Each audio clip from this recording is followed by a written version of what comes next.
gonna fire it up, and then we can't really see you, and that's okay. We can see you. We need to see me. You're the prettiest one.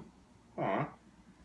Once again, thank you. A friend of my mom's said I was. I look like a model, and I thought, wow, wow, what a thing to say. What a thing to say.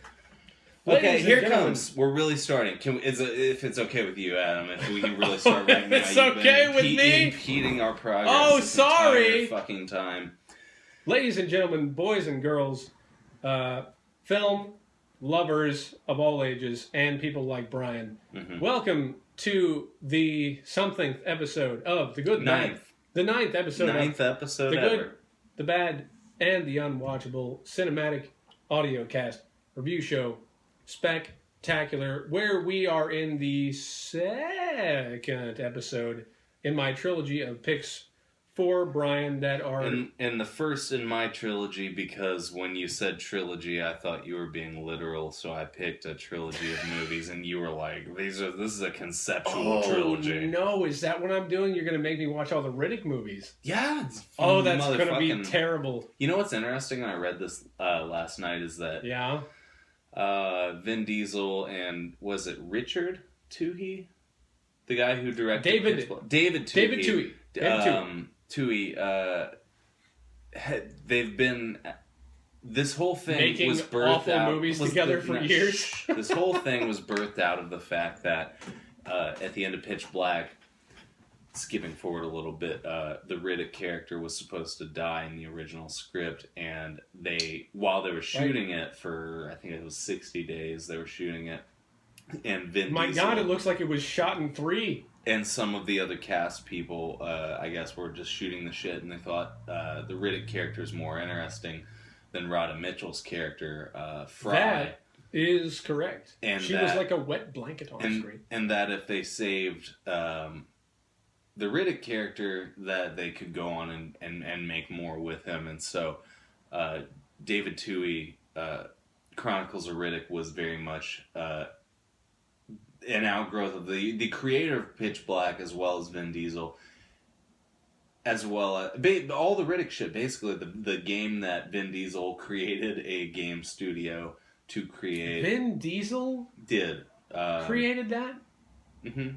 I think it was called Starbreeze Studios or something like that. That made the Riddick game thing. Very well received video game. Oh gosh.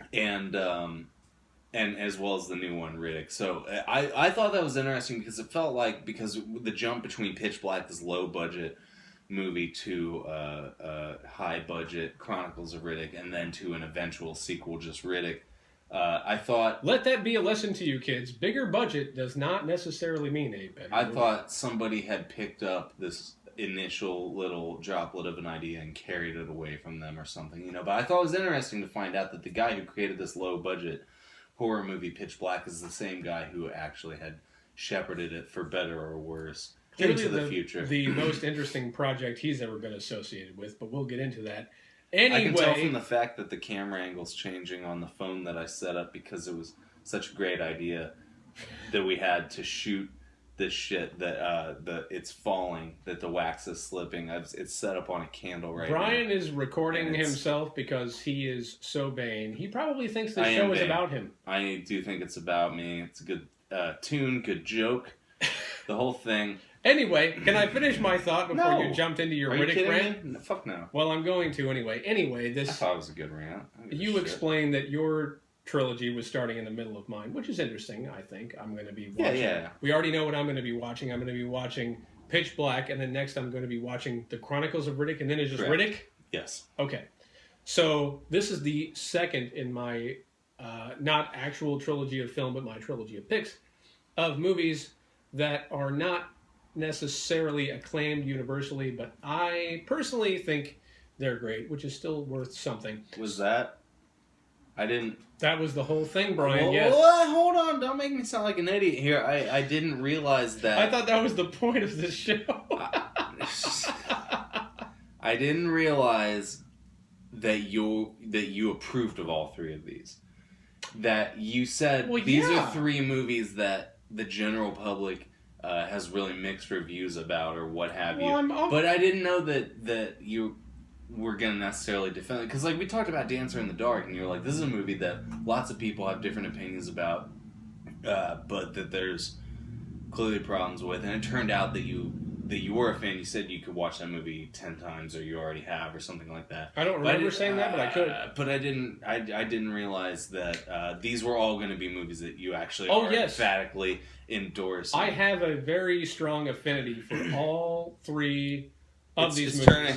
It fell into the wax. Well, you turn that off. That's distracting you. Anyway, I'm going to put it right down here. Stop messing around with your phone right now during the show. But yes, I have a strong affinity for all these movies. And the movie that I had Brian watch was